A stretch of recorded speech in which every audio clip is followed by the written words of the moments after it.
बहुर कया सरगुण प्रसंगा, शिव की जटा रहे जो गंगा, तब कर कह भागीरथ ल्याए, तिहु लोक कीर्ति दर्शाए। गुप्त वस्तु प्रगट दिखलाई, निर्गुण सरगुण समझो बाई। कि या गंगा हमने ना दिखी थी, हमारे लिए अवेलेबल पृथ्वी पर नहीं थी।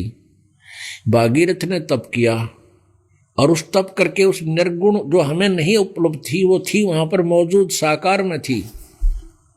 और वहां से ये गंगा नीचे गिरती है और फिर यहाँ इस पे हिमालय के ऊपर आकर के ये बर्फ रूप धारण कर लेती है और फिर वहां से जल बनकर ऐसे निकलती। तो बीच से ये आती नजर नहीं आती आम व्यक्ति को, ये दिव्य दृष्टि से देखी जाती है। और ये गंगा सतलोक से आई है, काल के लोक का ये अमृत नहीं है।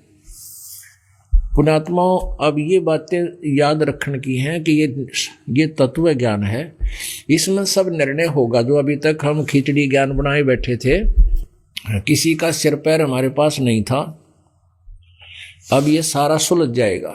तो एक सैंपल है ये गंगा उस सतलोक से आई हुई। इसके गंगा के जल को कितने दिन रख दो खराब नहीं होता, क्यों ये कहां से आएगी? इस पृथ्वी पर ही चल रहा है, तो ये कहां से आई? हमारी बुद्धि यहां तक थी, शिव जी की जटा में तो निकली।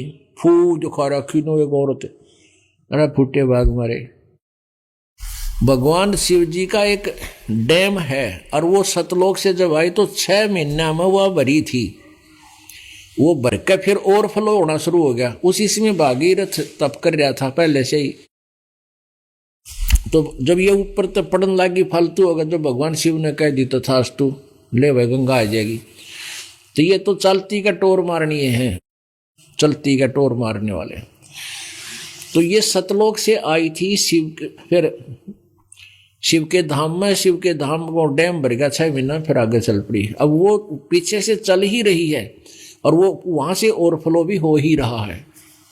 और यहाँ अब ये इस प्रकार ये गंगा आपको उपलब्ध है।